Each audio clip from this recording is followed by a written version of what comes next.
Alejandro. Sí.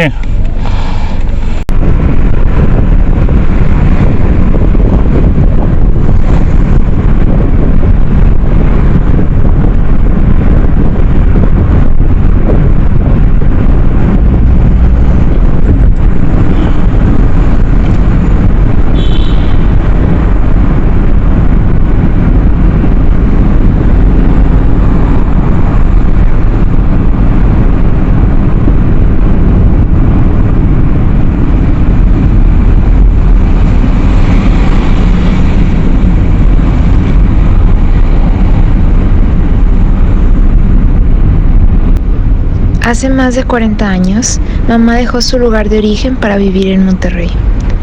Cada vez que voy y regreso a Paso de Esperanza, atravieso amaneceres, caminos y paisajes, y con ellos me pongo a reflexionar sobre todo lo que significa ser una persona en contexto de movilidad que llega a vivir en la zona metropolitana de Monterrey.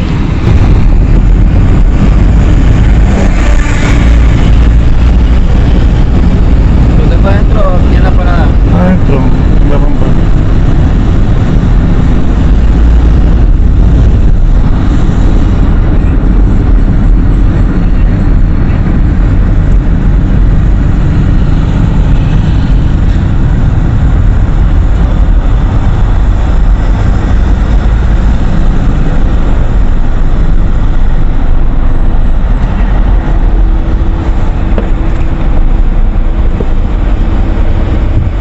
Entrar a las 8.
El término de migración es un término que utilizamos cotidianamente en nuestro lenguaje como mexicanos, ¿no? Sobre todo cuando tenemos un contexto en donde hay muchas personas de México viviendo en Estados Unidos.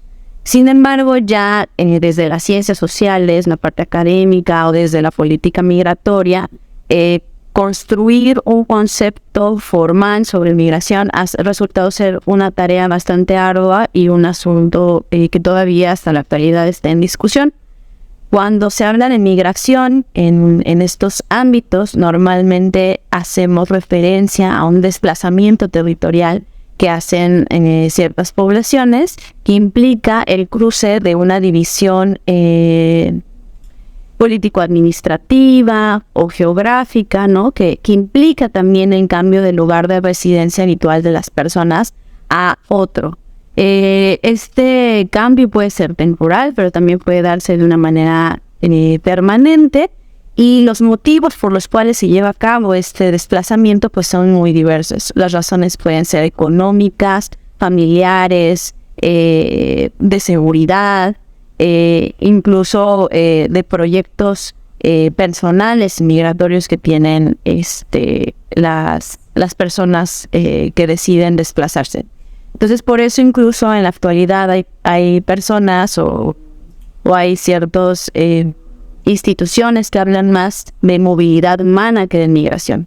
Entonces, migración como tal es un concepto y también es un fenómeno muy complejo de poder abarcar y de poder definir como tal, pero grosso modo estarían todos esos elementos de las razones, motivos, lugar de residencia, lugar de desplazamiento y el cruce de división político-administrativa. Mi nombre es Lucelena Rodríguez Tapia. Yo soy socióloga por la Universidad Nacional Autónoma de México. maestra en estudios de población por el Colegio de la Frontera Norte y actualmente soy doctorante en estudios de población en el Colegio de México. Mi investigación doctoral gira en torno a los procesos de establecimiento de la población hondureña en Tijuana y en Monterrey. Y bueno, como parte de mi trabajo de tesis, además de realizar entrevistas a personas migrantes, está hacer trabajo colaborativo y voluntariados en distintas instituciones y asociaciones de la sociedad civil, organismos, y uno de ellos ha sido Paso de Esperanza.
Bueno, el contexto de la migración en general, sabemos que Nuevo León en las últimas décadas, sobre todo a partir de los 60 para acá, ha experimentado un acelerado crecimiento de la población debido a que es un polo de un centro industrial que atrae a muchas personas de diferentes entidades federativas, incluso de diferentes países, y esta migración empieza a ser visible a partir de los censos que empiezan a documentar principalmente a partir del 60.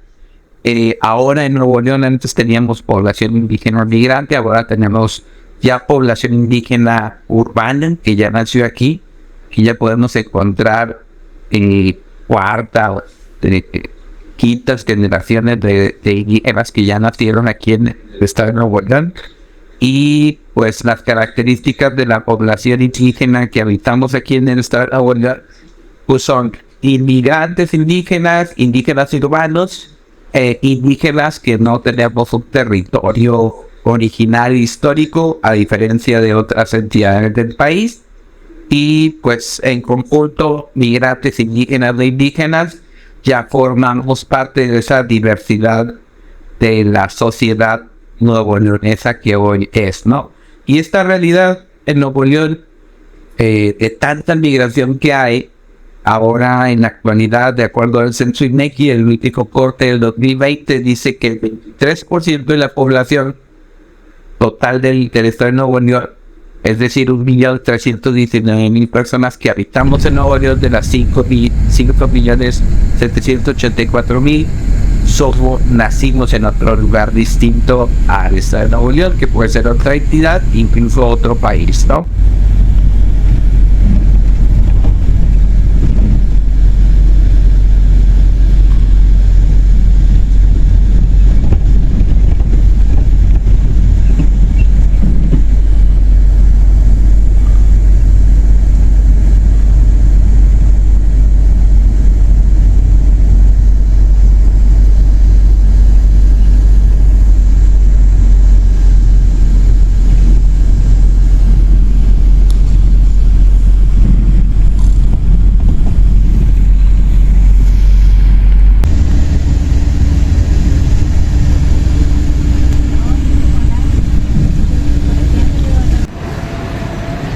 No sé grabar.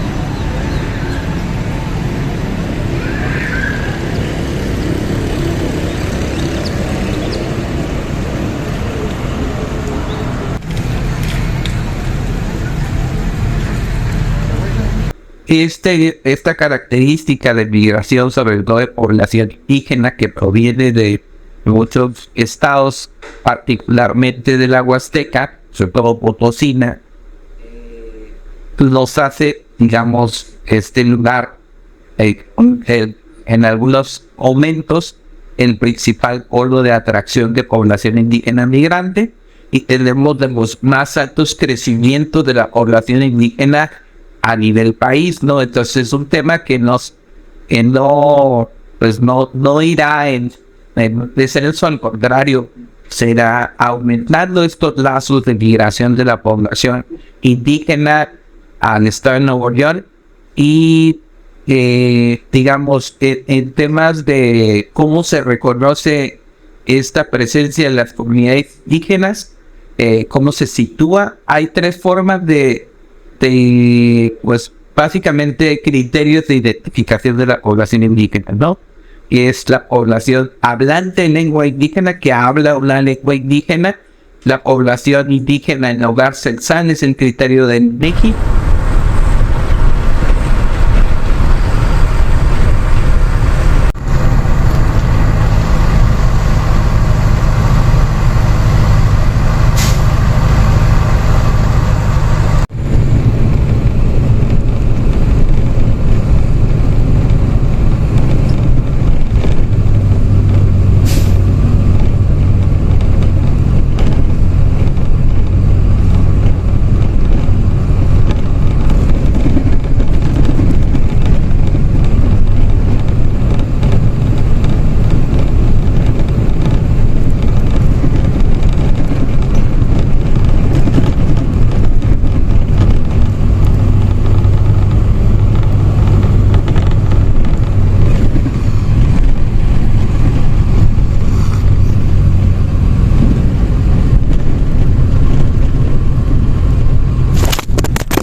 Quita el cubrebocas para cuando ya entres a los días.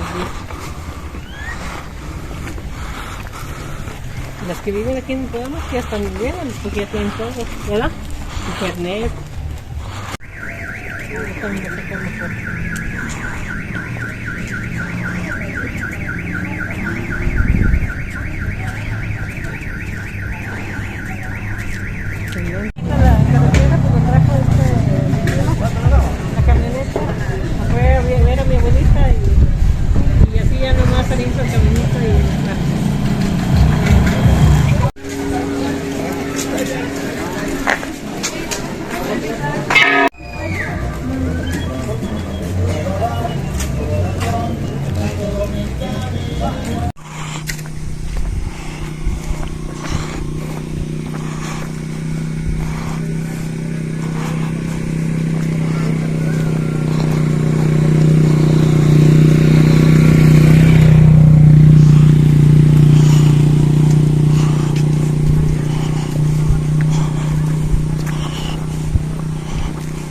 que es donde una persona, algún integrante de la familia, padre o madre, es indígena, el hogar en su totalidad se considera indígena, ¿no? Y el otro criterio es la autoadscripción. Yo me autoadscribo a una comunidad indígena, incluso sin necesidad de hablar una lengua indígena, ¿no? Y de acuerdo a estos datos, de acuerdo al criterio más duro que es el de hablante de lengua indígena, en el año 2000 éramos apenas 15,000 personas que hablamos la lengua indígena. Para el año 2020 se habla de 77,945 personas que hablan la lengua indígena. Y de acuerdo al criterio, digamos, de autoadscripción de población indígena, mientras en 2000 éramos 29,000 autoadscritos como miembros de una comunidad indígena, ahora en el censo 2020 se habla de 159. Pero en la encuesta intercensal sucedió algo interesante porque saltó un número y el resultado era que en el total de la población que habitaba en Nuevo León, en 6,8% era de población indígena, se autoadscribía a una comunidad indígena, es decir, transformado en números, sabemos más o menos de 350 a 60,000 personas que se autoadscriben a una comunidad indígena. Y bueno, esta presencia de las comunidades indígenas de Nuevo León es lo que hace es la diversidad. Eso es lo que se conoce como un estado pluricultural donde habitan diferentes identidades culturales, entre ellas las indígenas, entre ellas los migrantes internacionales que también pueden ser indígenas, y este gran mosaico de diversidad cultural, lingüística también, porque hablamos de hablantes de lenguas indígenas, pues cultural, gastronómica y de expresiones culturales, pues es lo que hace rico al estado de Nuevo León en diversidad cultural.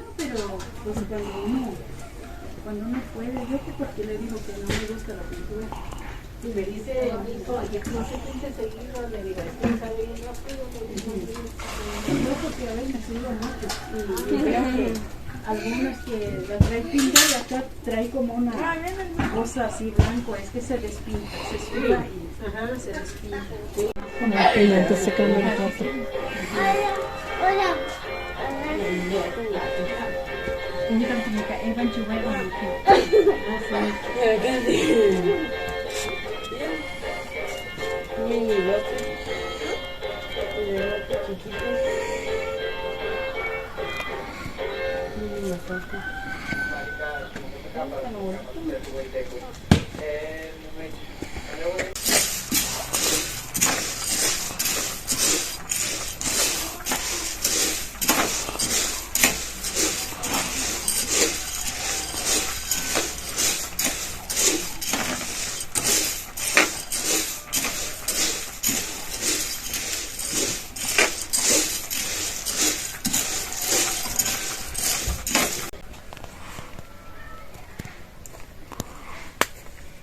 Porque tiene un palo ya.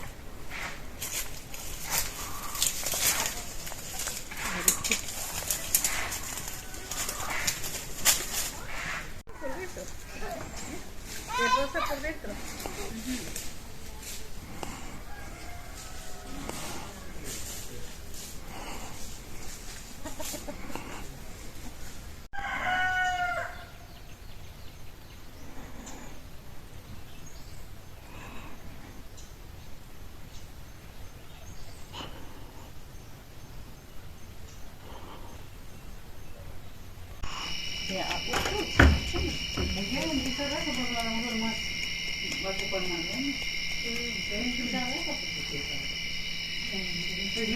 La aspiración de, pues, ya vivir, pero diferentes de identidades culturales en Nuevo León, obliga a generar condiciones de interculturalidad, que es que las diferentes culturas que habitamos un mismo territorio podamos convivir de forma armónica y que seamos complementarias en el desarrollo, pues, de nuestra comunidad luego esa, ¿no?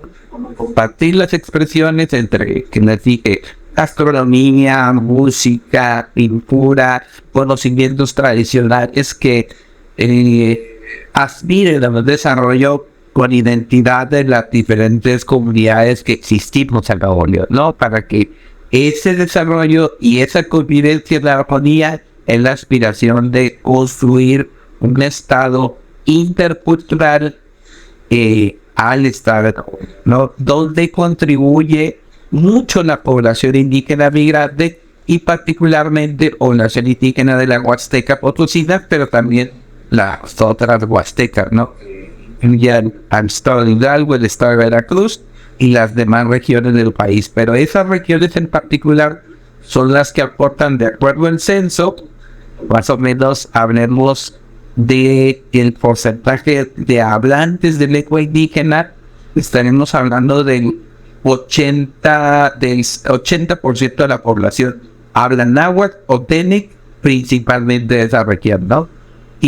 Pero tenemos presencia de 56 lenguas indígenas, que también es una muestra de esta gran diversidad cultural.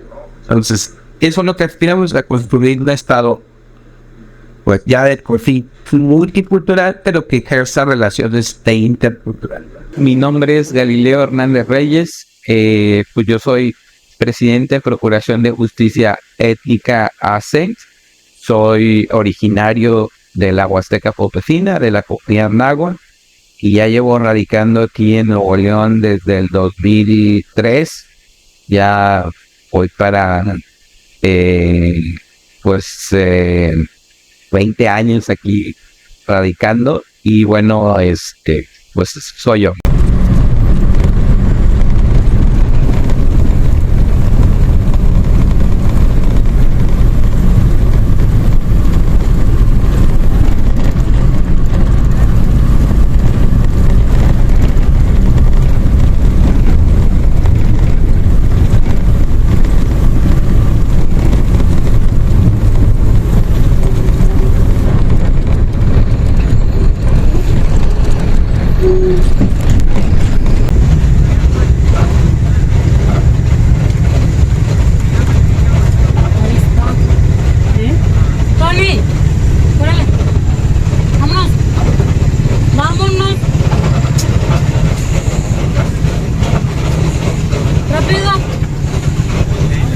Ven hablando. Ven. Déjalo ahí que lo roben. Dani. Ven. Dije que iba a hacer eso.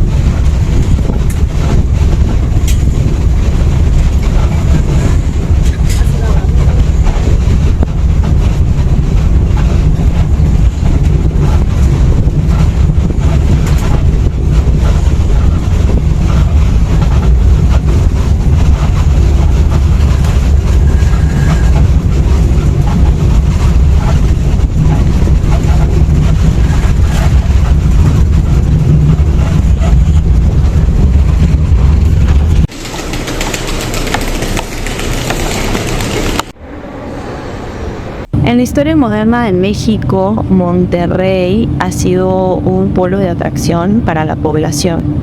Durante el siglo XX, no hay que olvidar que esta atracción estaba sustentada por el crecimiento económico, sobre todo del sector industrial, ¿no? Donde se necesitaba o se requería una fuerza de trabajo para la producción fabril y para la producción manufacturera.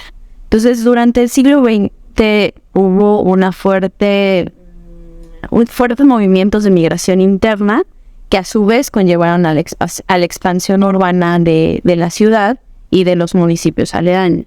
Entonces, actualmente el área metropolitana de Monterrey está experimentando una fase de transición, ¿no? De pasar de una ciudad industrial a una ciudad de los servicios y de las empresas, en donde también no solo se está dando pie a una movilidad interna importante que todavía continúa, sino que ha facilitado o ha dado pie más bien a la llegada de población extranjera hacia esta región en particular. Cuando hablamos de la población internacional que llega a buscar trabajo a la ciudad de Monterrey y al área metropolitana en general, incluyen muchos tipos de proyectos migratorios y muchos tipos de migrantes, ¿no? Están aquellas personas que desean ya asentarse, ¿no? Que ven al área metropolitana de Monterrey como un lugar de destino y que han empezado unos procesos de integración a la ciudad y a la urbe en general, ¿no? Por su presencia también.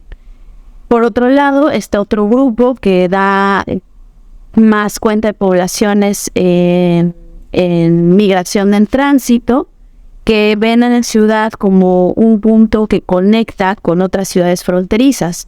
Entonces pasan por la ciudad para poder llegar a ciudades de Tamaulipas o de Coahuila para poder cruzar hacia Estados Unidos. Luego existe también otro tipo de poblaciones de migrantes que hablan más sobre las estancias prolongadas. Es decir, ven al área metropolitana de Monterrey como un lugar estratégico donde pueden obtener recursos y después de tener ciertos recursos económicos sobre todo, pueden continuar su viaje hacia Estados Unidos o hacia otro destino que ellos mismos vayan construyendo, porque ven al área metropolitana como un lugar de enlace y de conexión hacia otros puntos importantes.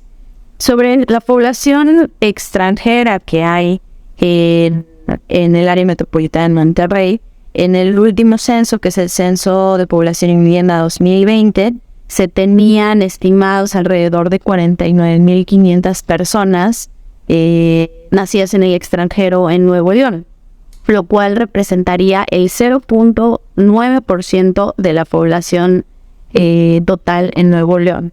Sin embargo, hay que tener ciertas acotaciones con este término de nacidos en el extranjero o nacidos no en México, porque ahí se sabe, ¿no?, que hay un buen número de menores nacidos en Estados Unidos, pero que tienen padres mexicanos y por lo tanto su origen es mexicano.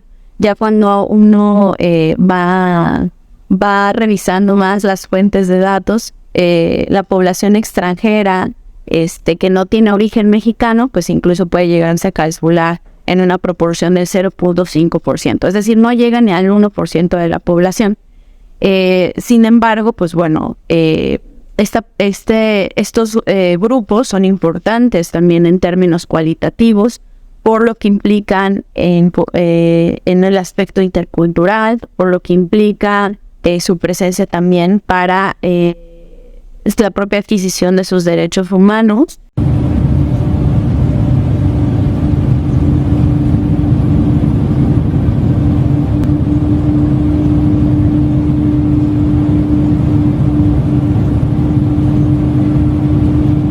Población extranjera en Nuevo León tiene una media de edad de alrededor de los 31, 32 años, ¿no? La mayoría se concentra entre los 25 a los 39, lo cual nos está diciendo que son poblaciones que se encuentran en los rangos de una edad laboral. El 53%, alrededor del 53% son hombres, el 47% son mujeres, y bueno, también hay una presencia significativa de menores. Alrededor del 18% tienen entre 5 y 14 años. Entonces también es una población que necesita atención y que requiere ciertas cuestiones focalizadas para poder ser integrados a la sociedad. El origen de la población extranjera en México es bastante diverso, vienen de todos lados del mundo. Sin embargo, pues en el mismo censo apunta que la mayoría son nacidos en Estados Unidos, con la acotación sobre el tener origen mexicano. Después de este grupo seguirían aquellos nacidos en Venezuela, que son alrededor del 18% de la población extranjera en México, y las personas provenientes de Honduras, que también son alrededor del 14%. Hola, muy buenas tardes. Mi nombre es Joana Maldonado. Soy hondureña, originaria de San Pedro Sula. Cuando estaba en Honduras, yo me dedicaba a cuidar a los niños y estudiaba y caminaba 1 hora para poder ir al colegio a estudiar. Cuando tenía 17 años, yo decidí emigrar para México. Bueno, en realidad mi destino no era México, era llegar a Estados Unidos. Y por tanto, falta de dinero, falta pues la inseguridad y todo eso, yo decidí emigrar para acá. Cuando llegué a México, yo entré por la frontera de Tenosique. Me acuerdo bien que llegué a Tabasco, no conocía nada, no conocía a nadie. Fue muy difícil para mí en ese entonces. Llegué a Tabasco, allí estuve unos días, luego decidí pues avanzar un poquito más, llegué a México y después de México pude llegar aquí a Monterrey, que fue pues algo bien difícil para mí, ¿verdad? Porque desconocía totalmente, era una nueva cultura, eran nuevas personas, eran nuevas cosas. Totalmente diferente a lo que pues estaba en mi país, ¿verdad? Mis 18 años, yo desconocía totalmente de todo. Fue muy difícil, estuve casi 8 años siendo, no tenía papeles, era prácticamente una indocumentada, se podría decir, no tenía papeles. Siempre andaba con mucho miedo porque donde quiera me decía, ¿sabes qué? A ti una vez fui a migración, me dijeron migración, ahorita mismo te vamos a deportar para tu país, tú no puedes estar aquí, estás indocumentada, estás ilegalmente, te vamos a deportar a tu país. Yo con mucho miedo, nunca más volví a ir. Yo no sabía que existían muchas asociaciones, yo no existía que se podían arreglar papeles por medio de organizaciones y todo eso, ¿verdad? Y fue hasta que tuve a mi bebé, fue que yo pude arreglar mis papeles. Y todo comenzó pues de igual manera, ya que yo iba muy seguido a la casa de migrantes. Recuerdo bien que en ese entonces mi esposo se quedó sin trabajo. Prácticamente totalmente se nos cerraron las puertas a mi esposo, a mí. Él se quedó sin trabajo. Buscaba trabajo por todos lados y no encontraba un trabajo. Nunca le terminaban de hablar. Y a mí fue cuando dije no. Como yo más antes iba a dejar paliadas, pastelitos, todo eso a las casas de migrantes y antes de ella verme, él trabajaba, yo iba a vender también baleadas a las casas de migrantes y fue allí donde dije no, pues mi esposo no tiene trabajo, no tenemos que comer. Yo tengo que ponerme las pilas y yo iba a las casas de migrantes a vender. Yo me mañaneaba bien temprano, me levantaba, hacía los taquitos, las baleadas y yo me iba en una hielerita, iba y me ponía ya a venderlas y no me venía hasta que yo no venía, traía sin nada la hielera. Y yo miraba cómo se me vendía y los paisanos me decían, es que usted venda más, traigan pollo con tajadas o pongan un lugar donde nosotros llegar a comer porque pues usted hace muy rica la comida. Y fue ahí donde todo comenzó, que se nos cerraron las puertas, mi esposo, mi trabajo, todo, y ahí fue donde comenzó la idea de poner el catracho 504. Se llama Catrachos porque pues así nos dicen a nosotros, como es como un apodo a las personas de Honduras. Bueno, los hondureños les dicen Catrachos 504, Catrachos nada más. Y 504 es la alada de Honduras. Así. Y pues de ahí comenzó todo. Hoy yo me siento bien aquí, actualmente donde vivo, aquí en Monterrey me siento totalmente bien, soy residente permanente, gracias a Dios. Tengo mi negocio, y creo que México es hermoso, es lindo y él me ha dado todo lo que puedo decir. No me falta absolutamente nada.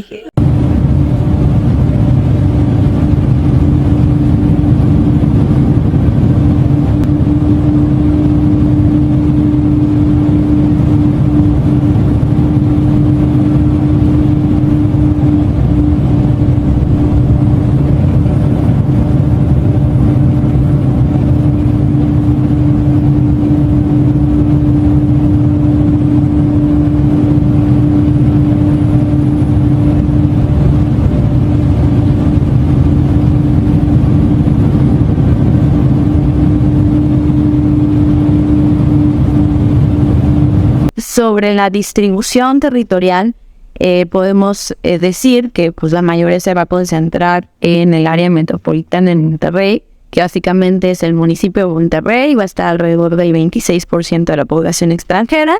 Luego van a estar en otros municipios como Guadalupe, Apodaca, San Pedro Garza García y Escobedo, entre otros. Pero digamos, estos van a ser como los más significativos a partir de los datos que están en el censo de población. Y bueno, ya cuando uno revisa también a través del censo cuáles son las principales causas que declaran las personas nacidas en el extranjero de por qué emigraron, la mayoría de estas poblaciones va a contestar a que son motivos familiares, ¿no? Principalmente la reunificación familiar o por la cuestión de matrimonio y uniones con personas de Nuevo León.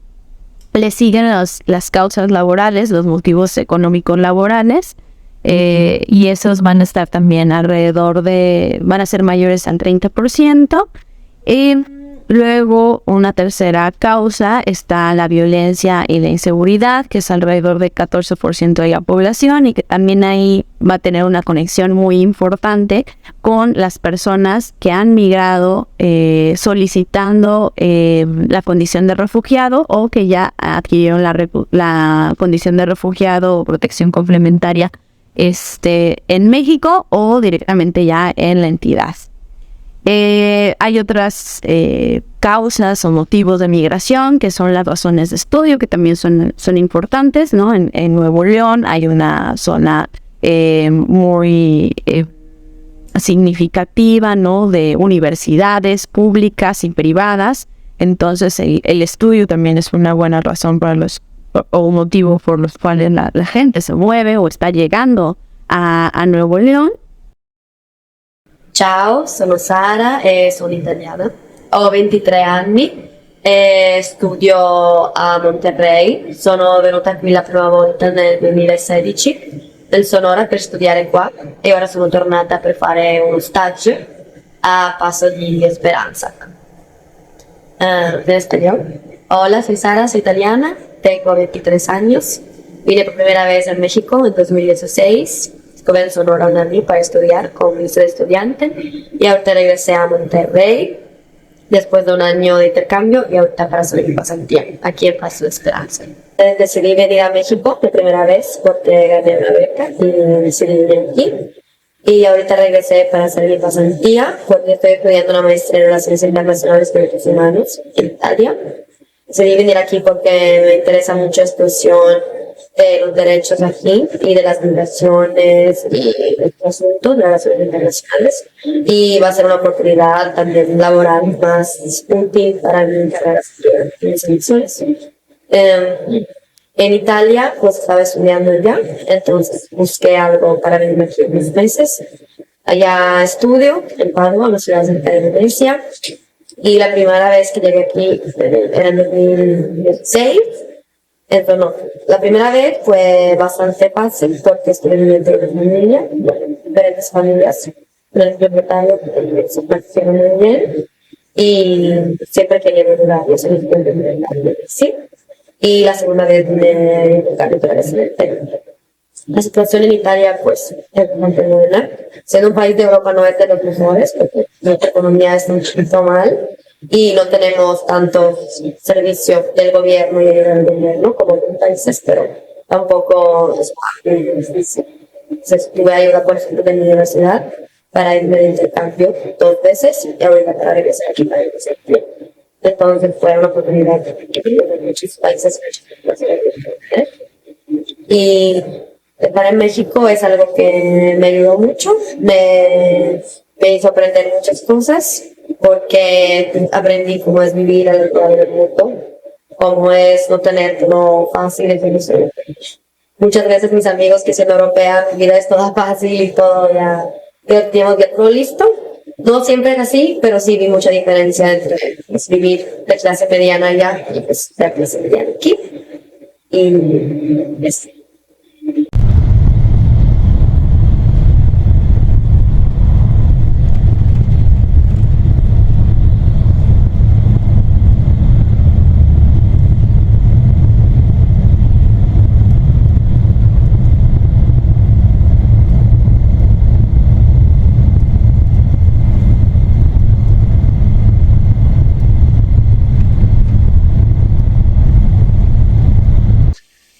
Hola, mi nombre es Raquel Romero.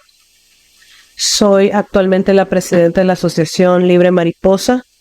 Fungí con el cargo de ex cónsul de El Salvador aquí en la ciudad de Monterrey y actualmente estamos trabajando desde la Asociación Civil toda la parte de atención a personas migrantes enfocadas hacia la formalidad y la empleabilidad.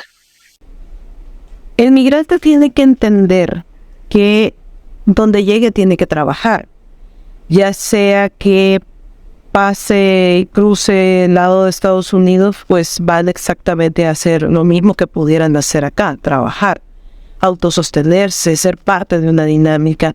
Yo creo que al verse imposibilitados de pasar porque las condiciones cada día son más difíciles, hay más trabas, hay más complicaciones.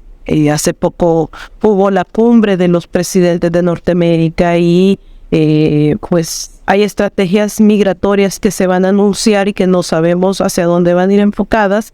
Entonces posiblemente el migrante debe de valorar la posibilidad de quedarse en ciudades como Monterrey que tiene oferta laboral, ¿verdad? Claro, nunca vamos a comparar los pagos o lo que se paga en Estados Unidos a lo que pudieran ellos trabajar aquí y recibir de sueldo, pero creo que una cosa compensa a la otra.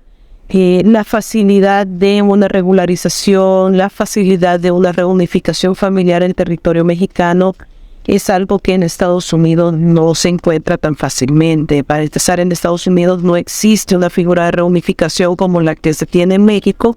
Allá son otros términos legales para poder traer a la familia, a la esposa, a los hijos, o esperarse muchos años para que puedan ingresar de manera legal, ¿no?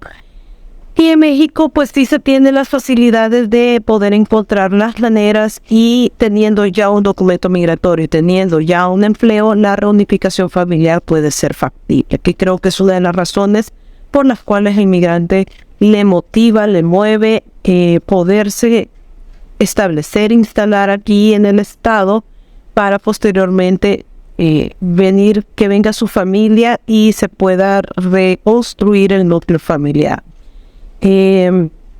Monterrey tiene la apertura. Yo creo que la empresa privada ha entendido y lo ha comprendido muy bien, que si tienen las vacantes, pues los pueden dar acceso a que sea a través de las personas migrantes o extranjeras, y no con eso estamos diciendo de que le viene a quitar el trabajo a los mexicanos. Nunca hemos visto o enfocado que eso suceda, ¿no? Es sencillamente el sol sale para todos y ahí hay espacio también para la gente migrante.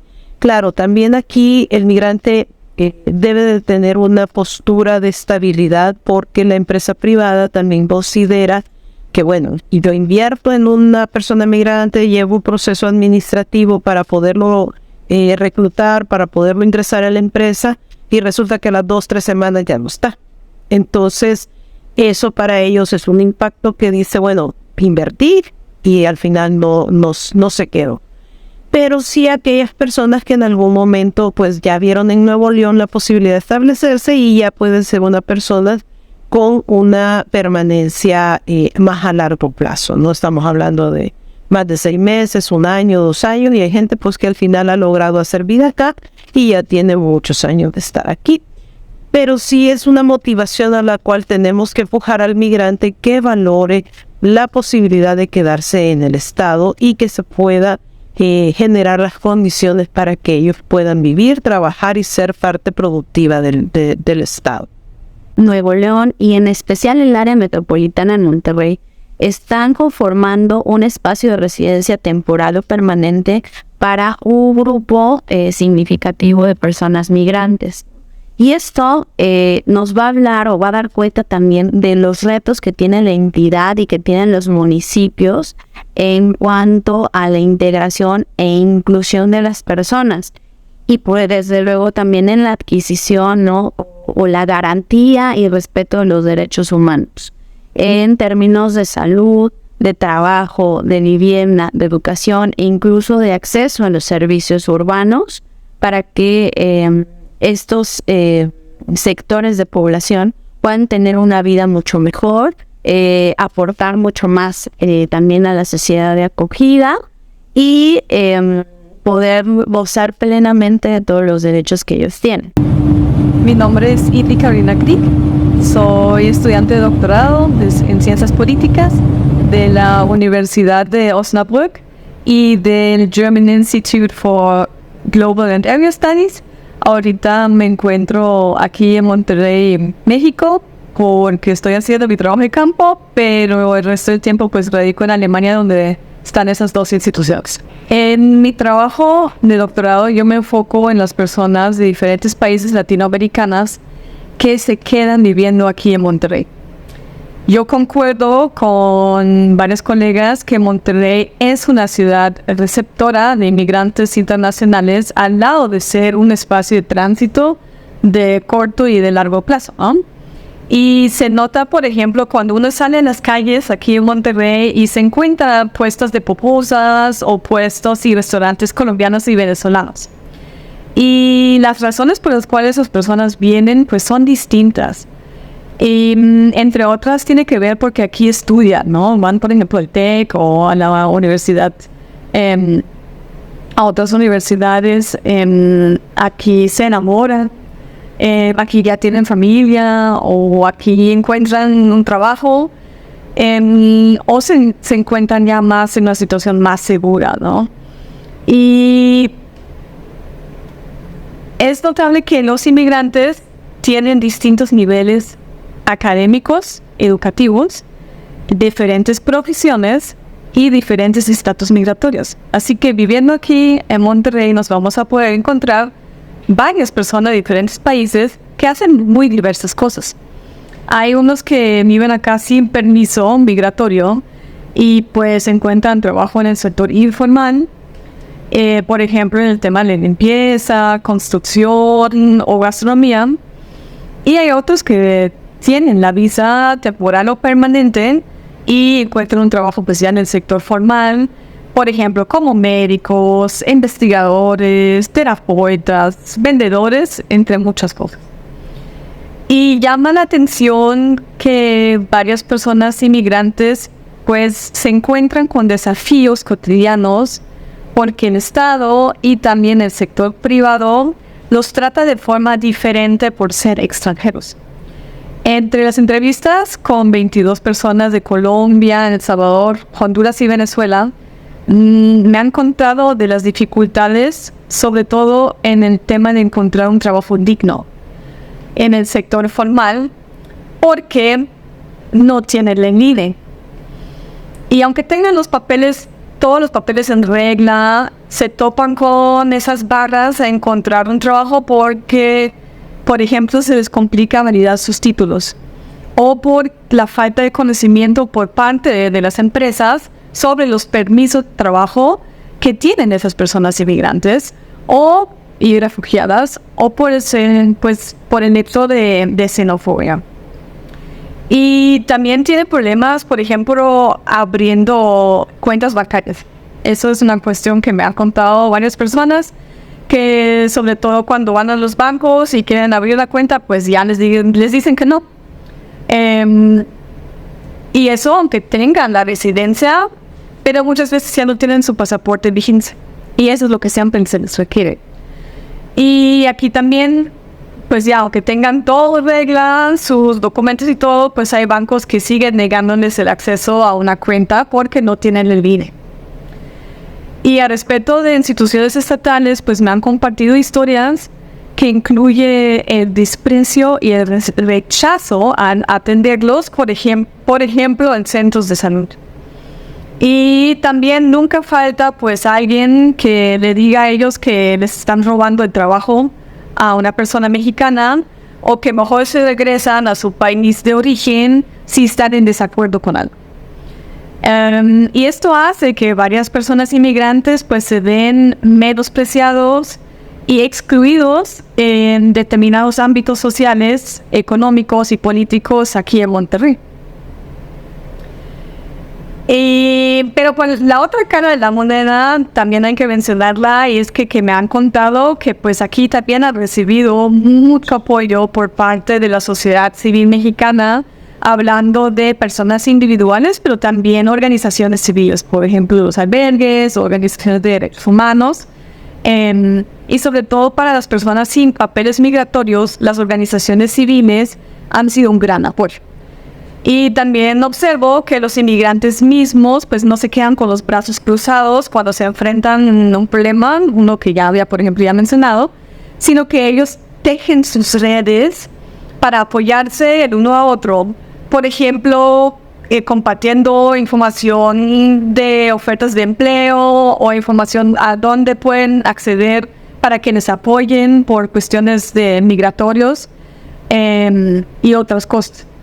Y además también hay inmigrantes acá en Monterrey que se organizan en colectivos para no solo ayudarse entre ellos mismos, sino que también para ayudarles a otras personas que están en situaciones vulnerables, que pueden ser personas migrantes, pero también pueden ser personas mexicanas. Por ejemplo, tuve el gusto de conocer una organización, un grupo colectivo que se llama Venezolanos al Rescate, que ellos, por ejemplo, hacen recolectas y actividades para niños y adultos mexicanos de bajos recursos.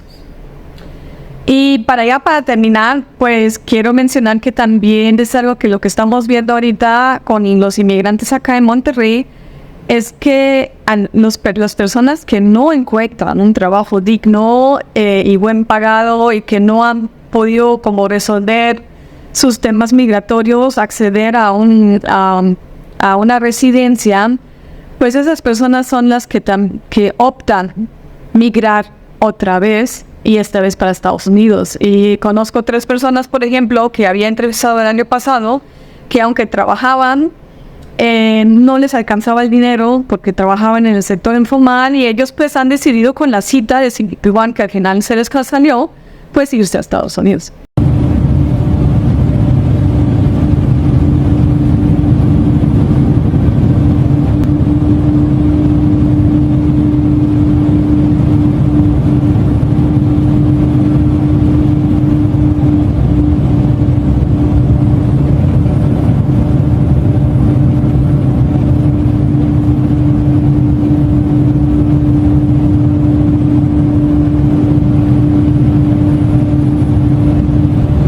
Así como el sueño americano, también el sueño regio tiene ciertas dificultades, ¿no? Ha implicado grandes riesgos en una cuestión económica, ya que no todos pueden llegar a tener las mismas oportunidades, o incluso pues algunos ponen en riesgo su vida en algunos trabajos, ya que las condiciones de trabajo pueden ser hasta cierto punto inseguras.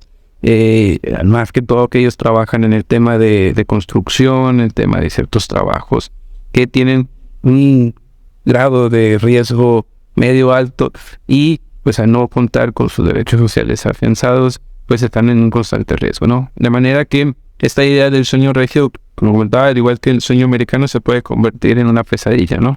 Ya que el ingreso que pueden llegar a obtener es bueno, no obstante, ante una situación imprevista, algún accidente laboral, alguna situación de sus familias, pues en cualquier momento pueden tener una situación desventajosa que los lleve al mismo punto en el cual llegaron, ¿no? Es decir, que pierden ese ingreso que consideraban ellos alto, pero que no es suficiente para cubrir lo que garantiza la misma seguridad social. Y aunque bueno, como todos sabemos, los migrantes tienen sus derechos humanos reconocidos, sin embargo, esto pues también muchas de las veces es difícil de lograr, muchas veces por el mismo desconocimiento que ellos tienen de ellos o que no cuentan con la suficiente relación con este tema para poder exigirlo, ¿no? De manera que el trabajo de todas las personas que coadyuvamos en el tema de inmigración es sumamente importante, no solamente en el tema de tramitar la parte de su estancia regular, sino también en garantizar su día a día, sus derechos humanos. Hola, mi nombre es Francisco de Jesús Cepeda Rincón, soy profesor e investigador de la Universidad Autónoma de Nuevo León, miembro del Sistema Nacional de Investigadores y director de investigación de Paso de Esperanza. Así.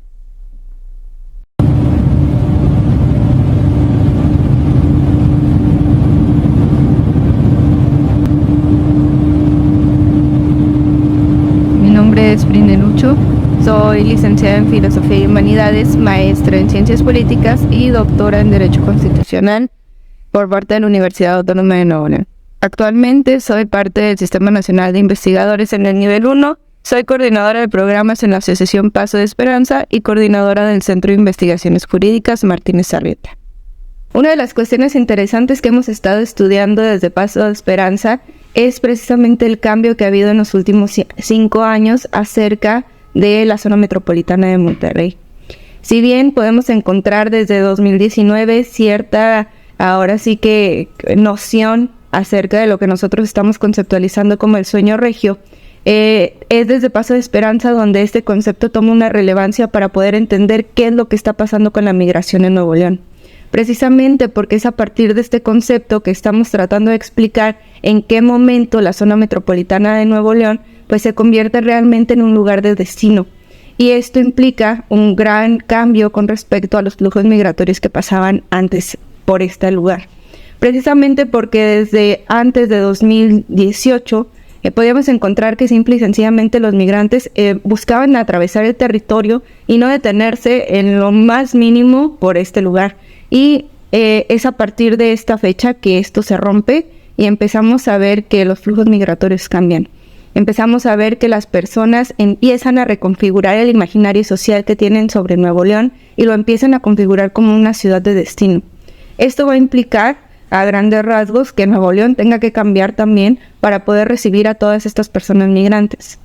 Es importante mencionar que las personas migrantes que se han estado estableciendo vienen precisamente del Triángulo Norte de Centroamérica, Honduras, Salvador y Guatemala, pero que también en menor medida vamos a encontrar flujo migratorio de personas de Haití, Colombia, Paraguay, Venezuela y Nicaragua que buscan establecerse en la zona metropolitana. Una de las grandes preguntas que hemos tratado de responder a través de las investigaciones que realizamos desde Paso de Esperanza es qué ha motivado este cambio en el imaginario, porque todos hemos escuchado alguna vez esta parte del sueño americano. Esta noción que lo veíamos desde la película, que lo veíamos desde el arte, en donde precisamente los migrantes buscaban atravesar y llegar a la frontera norte y atravesar la frontera norte para poder mejorar su calidad de vida. Entonces, al ver que esto no está sucediendo, sobre todo a raíz de las políticas públicas que se han implementado a lo largo de la frontera, vamos a ver que este imaginario se va deconstruyendo. Y en esta deconstrucción se van buscando espacios en donde se pueda lograr este anhelado sueño, que ahora es llamado sueño regio, ¿no? Vamos a ver que la zona metropolitana va a ser una zona en donde se buscan reiniciar con mejores condiciones de vida y que es precisamente que un gran cambio con respecto a lo que habíamos estado viendo.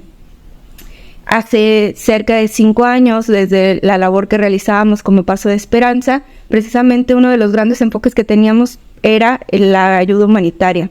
Sin embargo, en la actualidad, pues esto ya no es así y podemos verlo precisamente en la cuestión de los servicios que se tienen que ofrecer como asociación. Estamos hablando de que en la actualidad realmente para lo que se acercan con nosotros no es en busca de una cuestión de albergue o no es una cuestión de ayuda humanitaria o de una ayuda de primera necesidad, sino que estamos hablando de ahora necesidades de una población establecida en donde empiezan a requerir otro tipo de servicios para poderse incluir dentro del tejido social nuevo-leonés, y eso precisamente va a llevar a que todo tenga que cambiar y que las estructuras tengan que cambiar. Esto ha llevado a que como asociación tengamos que modificar el cómo estamos trabajando con otras instituciones, con otras instituciones de gobierno y también con otros grupos de asociaciones civiles organizados que trabajan en el tema. Una de las cuestiones que resulta interesante es precisamente esta cuestión de calidad de vida. Hay muchos de los indicadores que se utilizan para medir esto. No toman en cuenta la gran precariedad que traen las personas migrantes al momento de dejar sus lugares de origen. Estamos hablando de serias violencias estructurales que los van a obligar a abandonar estos lugares y que van a buscar precisamente terminar con esta violencia estructural. Esto va a implicar que muchas veces tengan que estar buscando mejores lugares en donde habitar, pero también mejores trabajos, mejores ingresos. Y sabemos que una de las grandes pues ahora sí que problemáticas a las que se enfrentan este tipo de migrantes es precisamente la cuestión de este tránsito irregular, ¿no? Al no traer un permiso, al no tener ahora sí que una estancia regular como la conocemos aquí en México, pues se van a ver obligados a tener que pasar por un periodo de adaptación para poder integrarse precisamente en el tejido social nuevo-leonés.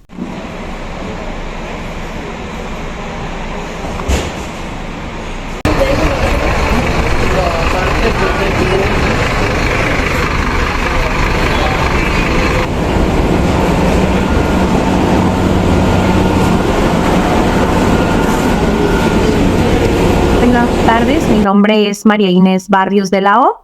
Soy doctora en estudios migración y actualmente soy profesora de la Universidad Autónoma de Ciudad Juárez y coordinadora académica de la maestría en estudios de migración en el Colegio de la Frontera Norte.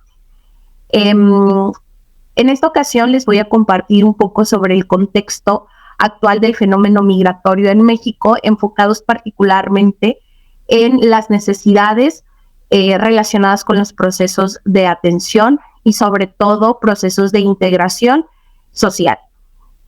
Es importante destacar que desde 2018 en México se vive una reconfiguración de la dinámica migratoria, particularmente por el incremento significativo de flujos migratorios con una característica particular que son personas solicitantes de protección internacional, es decir, personas que están huyendo de sus hogares por diversos motivos, particularmente relacionados con temas de violencia, violación a sus derechos humanos, pero también contextos económicos y sociopolíticos.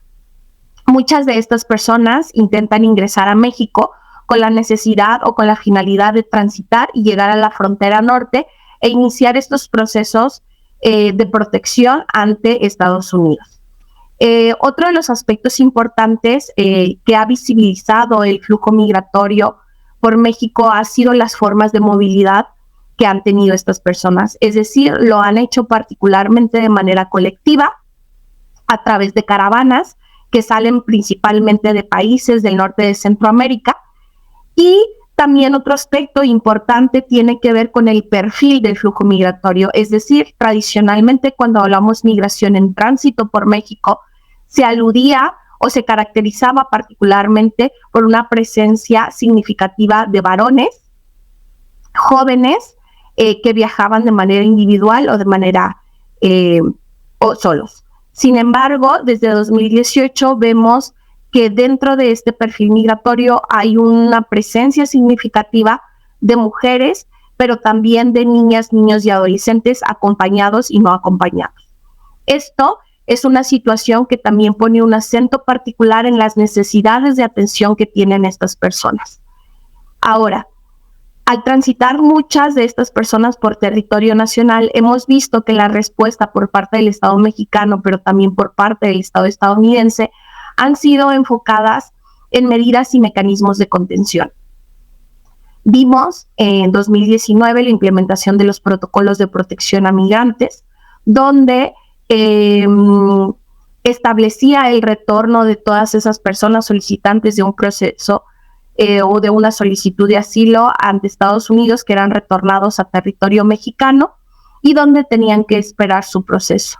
Posteriormente, ante el inicio de la pandemia por COVID-19, vimos también la implementación del título 42, que si bien era una medida enfocada o justificada por una medida de salud pública, la realidad es que es una medida que ha estado conteniendo a la migración no deseada o a la migración irregular.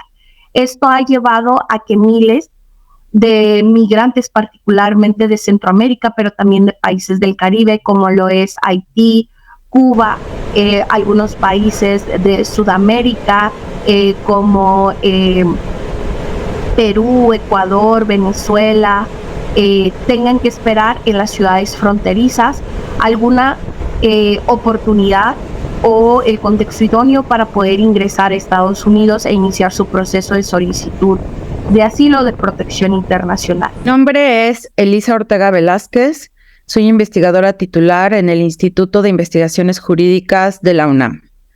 Mis áreas de investigación son migración, asilo y refugiados, y niñez y juventudes migrantes y refugiadas.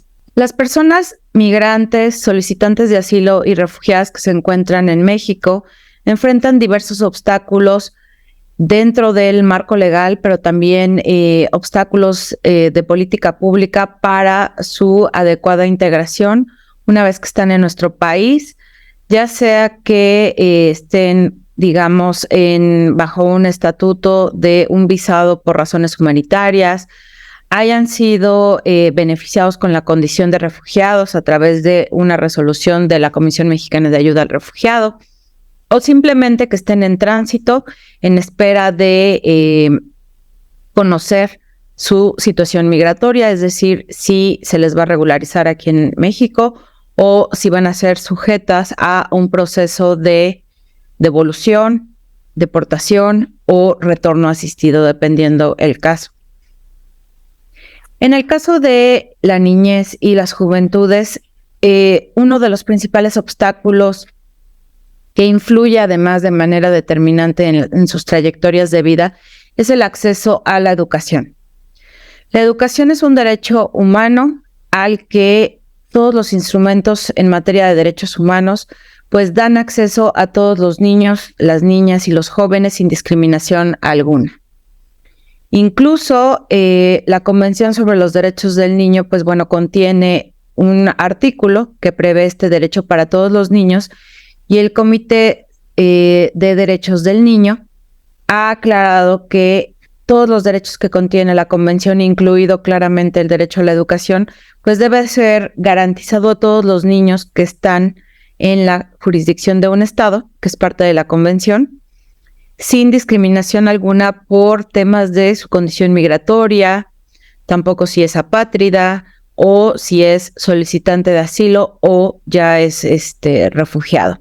Sin embargo, en la práctica, a pesar que, al menos en el caso mexicano, se han hecho, pues digamos, avances legislativos para quitar los obstáculos que impiden a las personas migrantes que están en una situación migratoria irregular inscribir o matricular a sus hijos en las escuelas, al momento en que estas personas tratan de inscribirlos, pues todavía se siguen encontrando con obstáculos, a pesar de que el marco legal pueda decir otra cosa. Todavía hay una serie de prejuicios que impiden que las autoridades escolares den acceso a estos niños migrantes en situación irregular a las escuelas, a matricularse en las escuelas.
Hola, mi nombre es Melissa Bertis Hernández, soy defensora de derechos de personas migrantes y sujetas de protección internacional y actualmente soy la secretaria técnica del Grupo de Trabajo sobre Política Migratoria. El grupo es una red de sociedad civil conformada por redes, por personas y organizaciones que son especialistas en temas migratorios. Los temas de trabajo principalmente son aquellas personas migrantes o solicitantes que están en tránsito o aquellas que llegan a establecerse de manera temporal o permanente. Y lo que hacemos es que a partir de 3 estrategias acompañamos al Congreso de la Unión para intentar que el marco normativo en la materia de migración y asilo sea respetuosa de derechos humanos, atendiendo, las obligaciones del Estado mexicano y también atendiendo a los más altos estándares de protección. Y esto lo hacemos a partir de acciones de incidencia legislativa, de comunicación y de formación estratégica. Entonces, el trabajo que nosotras realizamos, pues es mucho un trabajo que pretende cambiar la política migratoria desde la parte estructural, no solamente modificar algunas disposiciones de la ley que a lo mejor pudieran parecer cosméticas, sino que realmente se cambien distintas disposiciones que nos parece que son violatorias a derechos humanos, ¿no? Y que como resultado, pues hemos tenido violaciones a derechos humanos, no solo sistemáticas, como puede ser la privación de libertad por razones migratorias, pero también sistémicas, es decir, que el propio sistema migratorio, el propio sistema de Estado, hace permisible esta situación. Y en ese sentido, pues algo que hemos insistido desde hace un montón de tiempo es que justamente la privación de libertad por razones migratorias y las condiciones en las que las personas están pudieran significar tortura, tratos crueles, inhumanos y degradantes. En ese sentido, pues lo que sucedió en Ciudad Juárez, pues en esta estación provisional dependiente del Instituto Nacional de Migración, pues lastimosamente era algo que las organizaciones veníamos denunciando, no solo de Ciudad Juárez, sino de otros espacios. También es algo que se pudo prevenir, ¿no? Muchas de las personas, los hombres que se estaban expresando lo hicieron porque no tenían derecho al agua, porque no sabían qué iba a pasar sobre su procedimiento. Entonces, esto nos habla que más allá de las instalaciones o además de las instalaciones y de la falta de acondicionamiento, por ejemplo, de acuerdo a los estándares de protección civil, pues tiene que ver con una cuestión de violación a debido proceso, de violación a condiciones dignas. Eso como primer lugar. El segundo punto que yo colocaría sobre lo ocurrido en Ciudad Juárez es que además de la situación que viven las personas privadas de libertad en estos espacios, las organizaciones hemos estado denunciando de manera permanente desde hace muchos años sobre las consecuencias a la vida y a la seguridad de las personas que están en estos lugares. ¿Qué necesita el gobierno mexicano, personas legisladoras, el propio presidente?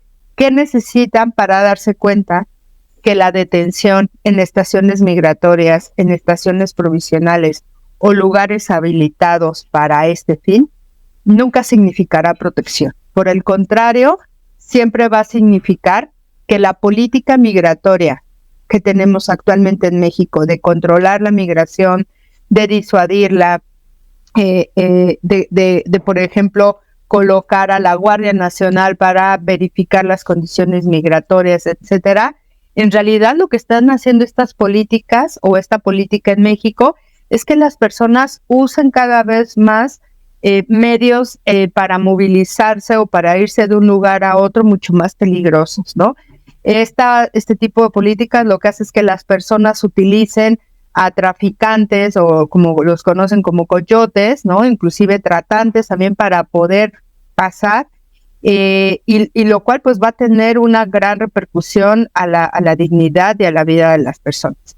Y que justo existen otras formas de aplicar una migración ordenada, segura y regular, ¿no? Hay distintas experiencias, por ejemplo, de la Coalición Internacional contra la Detención, en donde países similares o con un contexto similar en México, pues se pueden aplicar medidas que no necesariamente requieran privación de libertad, ¿no? Entonces, creo que es importante que el gobierno mexicano pueda plantearse el cumplimiento de otro tipo de medidas o de otro tipo de política. Creo que lo de Ciudad Juárez, lastimosamente, tiene que, además de que es la punta del iceberg, porque suceden muchas cosas alrededor, como verificaciones migratorias a partir de perfilamientos raciales, etcétera.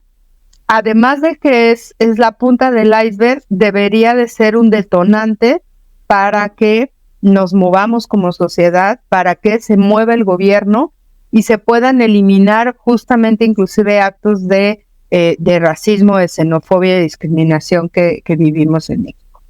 Y que evidentemente esta política migratoria pues se centra mucho o es en razón del cumplimiento de acuerdos bilaterales con Estados Unidos. Es decir, estamos hablando que existe una política de externalización de fronteras por parte de Estados Unidos hacia México y hacia la región para controlar la migración.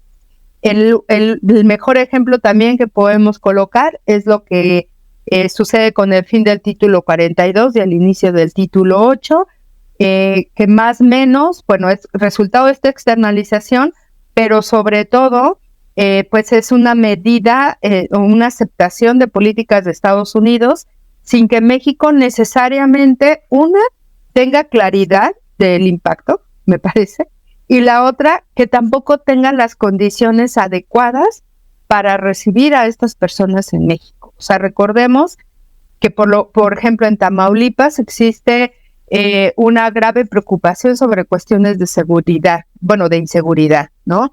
Y así en distintos espacios de la frontera. Entonces, vemos que las condiciones en las que se están recibiendo a las personas no se están respetando los derechos a la vivienda digna, a la salud, a la educación, a derechos humanos laborales. Tampoco se está vigilando qué es lo que ocurre con la niñez. O sea, yo quisiera preguntar si la Procuraduría de Protección o el sistema DIF ha ido a estos lugares en donde están regresando a las personas para identificar a niños y adolescentes y se les está siguiendo el procedimiento que está establecido en la ley de derechos de niños y adolescentes para determinar su interés superior del niño y para establecer un plan de restitución de derechos. Es decir, me parece que la aceptación de esas políticas como el título, bajo título 8, el entonces título 42 y también el MPP, pues son políticas que no garantizan la dignidad de las personas, no garantizan que los derechos sean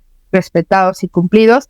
Y por el contrario, lo que ocurre es que se carga el trabajo hacia los albergues, hacia las organizaciones de sociedad civil, sin que tampoco reciban apoyo de gobierno y sin que tampoco se tenga información clara, por ejemplo, a dónde están movilizando a las organizaciones, por ejemplo, del albergue que cerraron acá en la Ciudad de México, en Tláhuac. No se sabe hacia dónde movieron a esas personas, en dónde están esas personas, cuáles son las condiciones y qué van a ocurrir con ello. Entonces, pues creo que es importante seguir insistiendo en este sentido, que el gobierno de Estados Unidos tiene la responsabilidad universal, internacional, de respetar el derecho de todas las personas de solicitar y recibir asilo.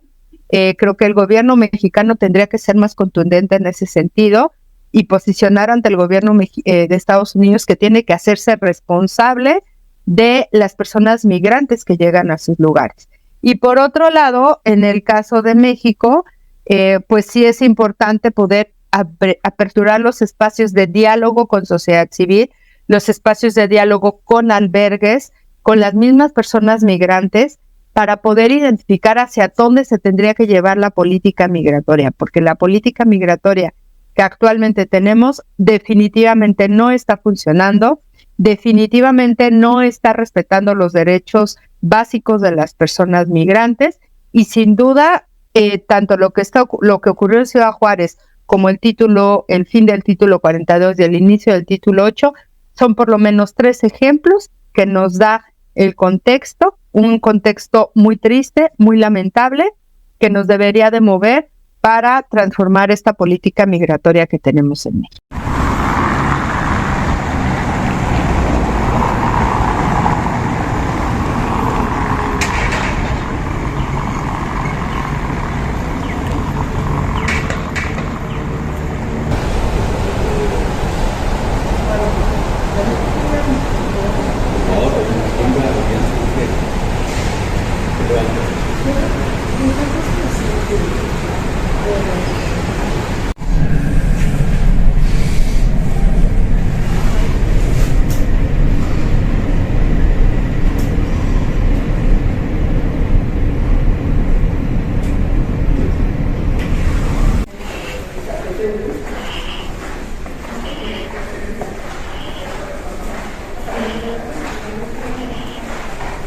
Mi nombre es Karina Saray López García. Soy licenciada en Trabajo Social y Desarrollo Humano, egresada de la Facultad de Trabajo Social y Desarrollo Humano de la Universidad Autónoma de Nuevo León. Actualmente soy trabajadora social en Paso de Esperanza AC y dentro de mis funciones son la gestión, canalización y seguimiento y canalización a diferentes dependencias, las entrevistas de ingreso de las personas migrantes que acuden por primera vez a nuestras oficinas, el armado de expedientes, la atención y detección de necesidades básicas en las personas migrantes que atendemos, el acompañamiento durante los trámites, la implementación de proyectos y el apoyo en trámites migratorios. Mucho gusto, mi nombre es Lisbeth. Actualmente soy meritoria o en este caso voluntariada aquí de la organización lo que es Paso de Esperanza. Ahorita me encuentro actualmente cursando lo que es mi 7º semestre de la Universidad Autónoma de Nuevo León en la Facultad de Derecho, estudiando propiamente lo que es la licenciatura en Derecho. Dentro de esta organización yo llevo alrededor casi de un año en el que entré aquí para obviamente conocer un poco más de los asuntos migratorios.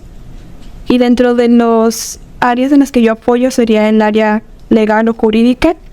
Y dentro de las funciones que me han tocado realizar dentro de la organización ha sido ya sea en apoyos de escrituración. Hola, buenas tardes. Soy Pedro Alejandro García. Soy licenciado en Derecho, egresado de la Universidad Autónoma de Nuevo León. Actualmente laborando dentro de Paso de Esperanza Asociación Civil. Bien, pues dentro de las actividades que hacemos en Paso de Esperanza, además de la asesoría migratoria que ofrecemos, pues también ofrecemos esa asesoría integral en diversas materias como penal, amparo y familiar. Además, inclusive laboral, teniendo una cercanía con diversas empresas para que precisamente personas migrantes se puedan acercar con ellas y dándoles, pues, ahora sí una asesoría tanto a la persona migrante como al empleador, que en este caso serían las empresas. Hablando un poquito de la defensa de derechos humanos que hacemos, por ejemplo, en materia penal, ahí podemos comparecer ya sea desde el lado de víctima u ofendido, o bien de la parte imputado o investigado en su caso. ¿Qué hacemos nosotros dentro de ese procedimiento penal? Primeramente, hacemos una recopilación de todos los datos, tanto en carpeta de investigación como en carpeta judicial, y buscamos una estrategia técnica adecuada para el beneficio de la persona migrante. Ahora bien, tocando el tema de materia familiar, ahí también buscamos una cercanía siempre con las demás partes. Como lo estamos comentando, materia familiar es una unidad dentro de la sociedad. Entonces, antes de buscar un litigio dentro de los juzgados, dependiendo dónde esté la persona, buscamos esa plática, esa conversación humana con la otra parte. En ocasiones hemos tenido personas migrantes que llegan a nuestra institución diciéndonos, pues, ¿saben qué? Yo me casé, tuve a mi hija y ahorita la madre de mi hija no me permite ver pues a mi menor. ¿Qué puedo hacer? Bueno, en esos casos pues nos asesoramos, platicamos con la otra parte. Si se llega a un convenio es suficiente. ¿Por qué? Porque el tiempo para ellos es muy valioso. En el peor de los casos, lo que hacemos es instaurar una demanda dentro de los juzgados familiares competentes. Además de eso, también comparecemos y ayudamos a las personas migrantes en una segunda instancia. ¿Qué quiere decir eso? Aquellas personas que obtuvieron una mala resolución, una resolución en sentido negativo, los apoyamos redactándoles un documento que es un medio de impugnación y pues también ese acompañamiento de ir a entregar tal documento y además de todo ello, pues el debido seguimiento. No es presentarlo y esperar la resolución, no es presentarlo, estar al pendiente, darle todas las asesorías que necesite la persona migrante, ya está teniendo el último resultado. Si es benéfico, pues lo aprovechamos en el mejor de los sentidos.